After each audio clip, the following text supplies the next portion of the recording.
European leaders have backed plans to put up a drone wall. But what does that mean? Effectively, we're talking about putting up a giant shield to protect European continents against drone incursions. Russia will not stop until they are forced to do so.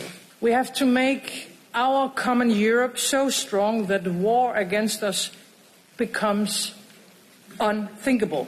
It follows a number of incidents, one in Poland where Russian drones were shot down having entered its airspace, the other in Denmark when unidentified drones forced the closure of 2 airports, and a similar incident near Munich airport grounded 17 flights. Russia denies any involvement in drones flying into airspace over Denmark, Poland, Estonia and Romania.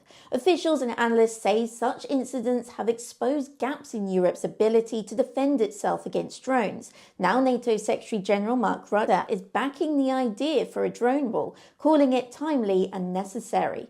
With many NATO allies already closely cooperating with Denmark by sending out units already. So how do you make a drone wall? French President Emmanuel Macron says for starters we need advanced early warning systems to better anticipate threats. This could include the use of the AWACS, such as the E-3A Airborne Warning and Control System aircraft. It's already NATO's eye in the sky, providing the alliance with immediately available air and maritime surveillance, airborne command and control, and air battle management capability. The AWACS provides surveillance and detection of targets, including low-flying drones that ground-based systems might miss. But even if drone incursions are detected, the alliance is reliant on fighter jets or helicopters with weaponry to take them down. The UK Typhoon and Voyager tankers are already on hand in Poland, protecting the eastern flank. They were called up after Russian drones first entered Polish airspace.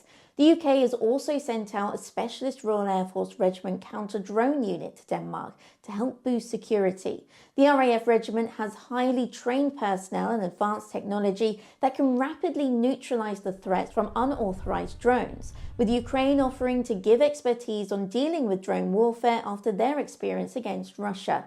But what about air defence systems? So, new track hostile, Alpha Alpha 001. One example is the Giraffe radar that is part of the Royal Artillery Sky Sabre system. The UK ordered 11 Giraffe 1Z 3D air surveillance radars back in 2023.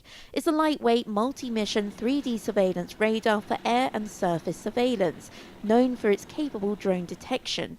Lessons learned from the war in Ukraine has taught NATO a lot about drone warfare, including how effective interceptor drones can be. The UK and Ukraine announced a major new partnership to mass-produce interceptor drones known as Project Octopus. These drones are a cheaper solution to countering the drone threat, saving more advanced systems to target cruise missiles. And what about air defence missiles? There's a surface-to-air missile such as UK Sky Sabre. It's a high-tech piece of kit comprising 3 elements: radar, command and control, and its missile launcher. It can control 24 missiles simultaneously whilst in flight and guide them to intercept 24 separate targets. From air to ground, what about anti-aircraft machine guns? NATO forces will probably line borders with weaponry to act as a deterrent. One on the cards could be Germany's Gepard, an anti-aircraft gun tank nicknamed the Cheetah. It has an S-band surveillance radar range of 15 kilometers and is armed with 2 35mm machine guns, capable of engaging with aerial targets at 5,000 meters and at a height of 3,500 meters.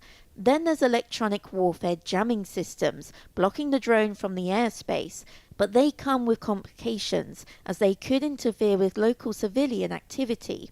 We have seen an increase in lasers, with Israel becoming the first nation to deploy a laser defense system, the Iron Beam, but that does require a huge amount of power, so might not be useful for a drone wall operating 24/7.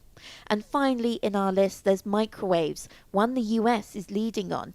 They're specifically designed for invisible strikes against swarming combat drones. British soldiers have also used a weapon using radar waves to take down a swarm of drones. The radar frequency directed energy weapon is cheaper than the cost of a pack of mince pies at just 10p per shot. but they're only capable of hitting targets up to 1 kilometre away. If reports that Russia's so-called shadow fleet of tankers has been used to launch drones is true, it raises the issue of just how challenging creating an impregnable wall might be. A Kremlin spokesman criticised the plans of putting up a drone wall, saying history has shown erecting walls is always a bad thing. Kirsty Chambers, BFBS Forces News. Thanks for watching. For more from BFBS Forces News, like and subscribe to our channel.